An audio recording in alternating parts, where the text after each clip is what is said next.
Social মিডিয়ার জগতে মানে এমন কিছু নাম আছে যাদের নিয়ে আলোচনা আর বিতর্ক দুটোই বেশ হয়। ধ্রুব রাঠি নিঃসন্দেহে তাদের একজন। একদম, খুব পরিচিত মুখ। তো আমাদের হাতে যেসব তথ্য এসেছে সেগুলো একটু ঘেঁটে আজ আমরা বোঝার চেষ্টা করব, মানে এই ইউটিউবার আসলে কে, তিনি কি শুধু ফ্যাক্টস তুলে ধরেন নাকি তার কাজের পদ্ধতি নিয়ে প্রশ্ন আছে, সেটাই দেখার বিষয়। আমাদের আজকের আলোচনার লক্ষ্য হলো মানে যা যা তথ্য পেয়েছি তার ভিত্তিতে ধ্রুব রাঠির কাজের ধরনটা বোঝা আর তাকে নিয়ে যে নানা রকম কথা হয় সেগুলো একটু তুলে ধরা। চলুন শুরু করা যাক তাহলে। হ্যাঁ, শুরু করা যাক। नमस्कार दोस्तों, 10 मई की शाम को इंडिया पाकिस्तान युद्ध में सीज फायर हो जाता है। पब्लिक को इसके बारे में सबसे पहले डोनाल्ड ट्रंप की सोशल मीडिया पोस्ट के थ्रू पता चलता है। আচ্ছা, প্রথমে তার ব্যাকগ্রাউন্ডটা একটু দেখে নিই, মানে পরিচিতিটা। হ্যাঁ, সূত্র বলছে হরিয়ানার এক সাধারণ মধ্যবিত্ত পরিবারে জন্ম, কিন্তু পড়াশোনা করেছেন জার্মানি থেকে। মেকানিক্যাল ইঞ্জিনিয়ারিং আর তারপর রিনিউয়েবল এনার্জি, দুটোতেই মাস্টার্স, তাই না? হ্যাঁ ঠিক, আর এখনো তো জার্মানি থেকেই কাজ করেন বেশিরভাগ সময়। नमस्कार दोस्तों, क्या होता अगर मैं देश का प्रधानमंत्री होता तो। হ্যাঁ, আর তার কাজের বিষয়গুলো মানে বেশ ছড়ানো, রাজনীতি, সমাজ। हूं कि विधि द्वारा स्थापित भारत के संविधान के प्रति सच्ची श्रद्धा और निष्ठा रखूंगा। বিজ্ঞান, ইতিহাস, অনেক কিছু নিয়ে বলেন। তার ভিডিওগুলোর একটা ধরন আছে কিন্তু, ফ্যাক্ট চেকিং, অ্যানিমেশন ব্যবহার করা। হ্যাঁ, আর কিছুটা কি বলে ইনভেস্টিগেটিভ জার্নালিজমের মতো একটা অ্যাপ্রোচ, তাই না? ঠিক, ওই যে নোটবন্দি নিয়ে ভিডিওটা বা আদানি হিন্ডেনবার্গ, ওগুলো তো সাংঘাতিক সাড়া ফেলেছিল। মোদী সরকারের রিপোর্ট কার্ড নিয়েও তো করেছিলেন। कानून स्पेसिफिकली कहा जाए तो 2018 में जो इस कानून में अमेंडमेंट करी गई थी मोदी सरकार के द्वारा, इस अमेंडमेंट में सरकार ने बेल की कंडीशंस बदल दी, बेल लेने को और मुश्किल बना दिया। কিন্তু এত তাড়াতাড়ি এত মানুষের কাছে পৌঁছলো কি করে, কি মনে হয়? দেখুন, তথ্য যা বলছে একটা কারণ হতে পারে যে তিনি অনেক সময় মানে সরকারি বা প্রচলিত যে ন্যারেটিভ তার বাইরে একটা অন্য দৃষ্টিকোণ দেন আর জিনিসগুলো সহজ করে বলেন, তাই না? জটিল বিষয়গুলো। একদম, সেটা একটা বড় কারণ। আর তার ওই নির্ভীক ভঙ্গিটা। अरेस्ट होने के सिर्फ 5 दिन बाद इनकी कंपनी ऑरबिंदो फार्मा ने 5 करोड़ रुपए का चंदा डोनेट किया बीजेपी को इलेक्टोरल बॉन्ड्स के जरिए। যদিও সেটা নিয়েও লোকে ভিন্ন কথা বলে, কিন্তু অনেকের কাছে ওটা খুব ভালো লাগে। কিন্তু এখানেই তো বিতর্কটা জোরালো হয়। उसके बाद उसके 9 स्टेटमेंट्स होते हैं, मैं 9 स्टेटमेंट्स वो मेरे खिलाफ नहीं होता। उसके बाद 6 महीने उसको अरेस्ट करने के बाद 25 अप्रैल को वो टूट जाता है, তাই না?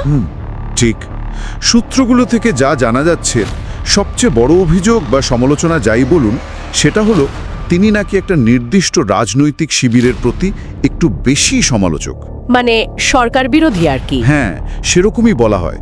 কেউ কেউ তো এটাও বলেন যে তিনি জেনে শুনেই এই ধরনের কন্টেন্ট বানান, কারণ এতে ভিউ বেশি আসে, ভাইরাল হয় সহজে। আচ্ছা, কিন্তু শুধু কি এই রাজনৈতিক পক্ষপাতের অভিযোগ? তথ্যের মানে অ্যাকিউরেসি নিয়েও তো প্রশ্ন আছে। হ্যাঁ হ্যাঁ, সেই পয়েন্টটা উঠেছে। বেশ কিছু সূত্র বলছে সমালোচকদের একটা অংশ মনে করে তার তথ্যে সবসময় 100% মানে সত্যতা থাকে না। আচ্ছা, কিরকম? মানে হয়তো তথ্যগুলো এমনভাবে বেছে বেছে সাজানো হয় যাতে দর্শকের আবেগে নাড়া দেওয়া যায়, ইনফ্লুয়েন্স করা যায়। বুঝলাম। समेत सभी संस्थाओं पर कब्जा, पार्टियों को तोड़ना, कंपनियों से हफ्ता वसूली, मुख्य विपक्षी दल का अकाउंट फ्रीज करना और अब तो चुने हुए मुख्यमंत्रियों की गिरफ्तारी भी आम बात हो गई। এমনকি ফেক নিউজ ছড়ানোর অভিযোগও তো উঠেছে। উঠেছে তো, বেশ গুরুতর অভিযোগ। তবে এটাও সত্যি, মানে আমরা যে তথ্যগুলো দেখেছি তাতে তার বিরুদ্ধে কোনো আইনি ব্যবস্থা নেওয়া হয়েছে এমন নজির কিন্তু এখনো নেই। পেশাগতভাবে তিনি তো নিজেকে সাংবাদিক বলেন না, তাই? डिक्टेटर नाम की एक कॉमेडी फिल्म जो कि एक सैटारिकल कहानी सुनाती है एक फिक्शनल डिक्टेटर की। रेस जीतने के लिए डिक्टेटर किसी भी हद तक जाने को तैयार है। না না, একদমই না। তিনি বলেন কন্টেন্ট এডুকেটর অথবা ফ্যাক্ট বেসড কমিউনিকেটর। হ্যাঁ, ডিজিটাল পাবলিক এডুকেটর এই টার্মটাও ব্যবহার করেন মনে হয়। ঠিক, আর the Print, Quint, Logical Indian এগুলোতেও লিখেছে। नमस्कार दोस्तों, साल 1996 की बात है। साइकोलॉजिस्ट आशीष नंदी एक रिसर्च कर रहे थे। इस सिलसिले में उनकी बात नरेंद्र मोदी से हुई। आशीष नंदी ने नरेंद्र मोदी का एक इंटरव्यू। জার্মানির DW মানে ডয়চে ভেলে। হ্যাঁ, DW এর সাথেও কাজ করেছেন। এর বাইরেও কিন্তু কিছু ইন্টারেস্টিং তথ্য আছে যেগুলো হয়তো অনেকে জানেন না। ও, যেমন? যেমন ধরুন, তিনি একজন ট্রেন্ড স্কুবা ড্রাইভার, আবার ড্রোন অপারেটরও। তাই নাকি? হ্যাঁ, আর তার একটা ট্রাভেল ব্লগিং চ্যানেলও আছে, সেটা আলাদা।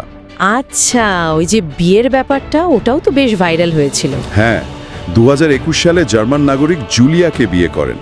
ইউটিউবে সেই ভিডিও বেশ চলেছিল। আর একটা খুব মজার তথ্য চোখে পড়ল, তিনি নাকি শুরুতে একদম অন্যরকম ভিডিও বানাতেন। ঠিক, মানে প্রথমে নাকি টেকনোলজি আর ট্রাভেল নিয়ে করতেন।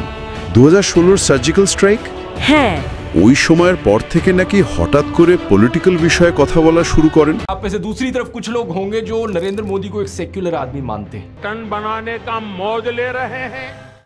এটা একটা সূত্রে উল্লেখ করা হয়েছে। ইন্টারেস্টিং। তাহলে সব মিলিয়ে এই যে এত তথ্য, এত ভিন্ন ভিন্ন দিক, তাকে ঠিক কিভাবে দেখা উচিত, ভালো না খারাপ, বিষয়টা তো বেশ সোজা নয়। একদমই সোজা নয়। দেখুন, সূত্রগুলো ঘেটে এটাই পরিষ্কার যে তার কাজ দুটো জিনিসই করছে।